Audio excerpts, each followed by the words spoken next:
protect them. Every woman must know this, because that is what is lacking. God made you a co-creator with God.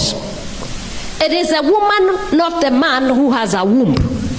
If anything has to be born, kama kitu kitazaliwa, kwa sababu mwanaume hana the womb, hawezi zaa. If you want to birth even revival, the women are called to pray and pray without ceasing, to wail before God, and you will see a change. When God in his wisdom created the woman, he gave her the names that are equal to the Holy Spirit. Did you know that? Who is the helper? The Holy Spirit.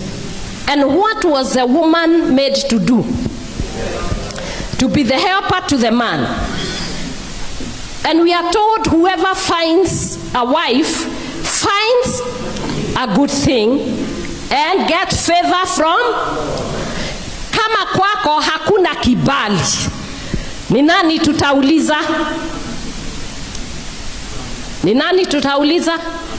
If you want favor to be in your house, the woman must pray and sometimes, not in public, but in private, give counsel and help to the man God gave you.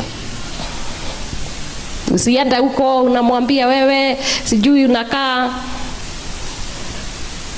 Wait, even if things are very bad and he is embarrassing himself, do not speak in public.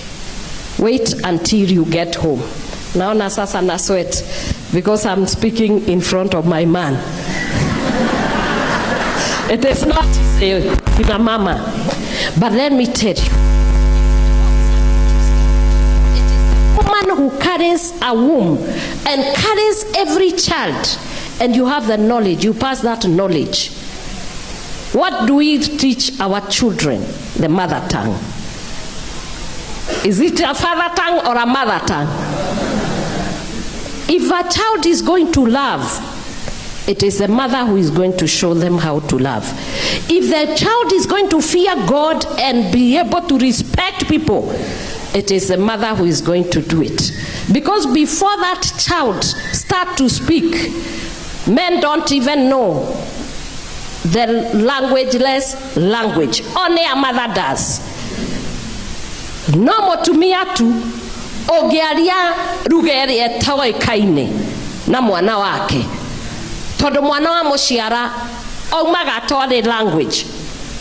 Is that true? Ogemunengera muhindi akaria kiuhindi, ogemunengera muthungu akaria githungu. And that will be the mother tongue, because the mother teaches and brings favor to the house. Women, love your husbands. Submit to them. Submission is not slavery. And many people tell us because they went to Beijing, things must change the way God put it. The divine order is that you have knowledge of the word of God. The husband will remain the head. Hata kama you earn more money.